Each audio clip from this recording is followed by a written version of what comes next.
Rise and shine mga ka-RSP, narito na ang gabay, patnubay, paalala at prediksyon mula kay Master Hans Kua.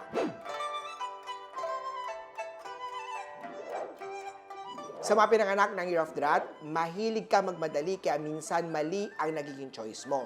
Iwasan ang spur of the moment sa mga desisyon dahil maaaring maging panghabang buhay ang mga mali nito. Black at 9 ang swerte kay Year of the Rat. Sa Ox naman, huwag matakot na ilabas ang nararamdaman para sa isang tao. Hindi maganda nagtitimpikan ng mga feelings. Magsuot ng rose quartz or garnet na bracelet, pink at 2 ang swerte kay Year of the Ox.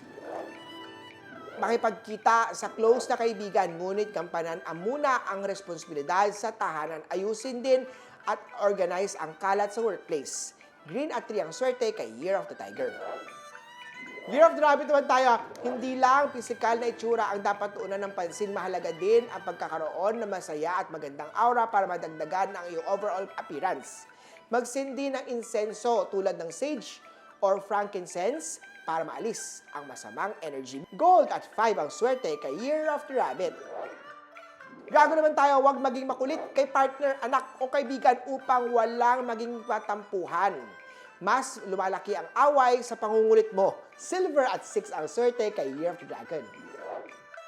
Sa snake naman, kung bibili ng bagong gamit, tiyakin na magagamit din ito upang kumita ng pera. Kung puro luho-luho lamang at pag-show off sa iba, huwag nang bilhin yan. Hindi sukatan ng success mo ang mga luho na yan.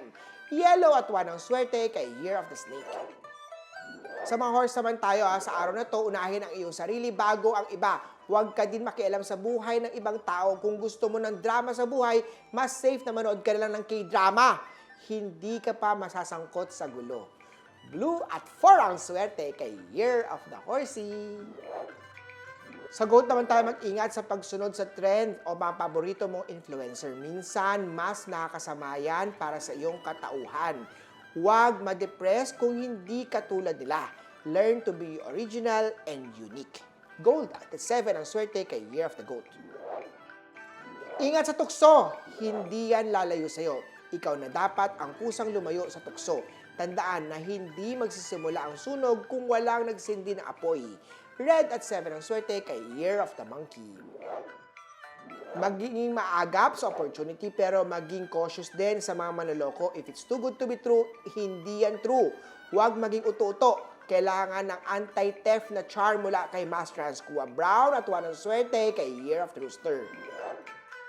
Avoid ungrateful people. Huwag kang paapi sa mga tao nagtitake advantage lamang sa generosity mo.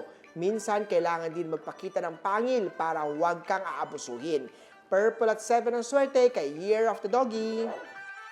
Huwag abusuhin din ang sarili, magkaroon ka ng disiplina sa diet, mga promise mo at mga goals mo.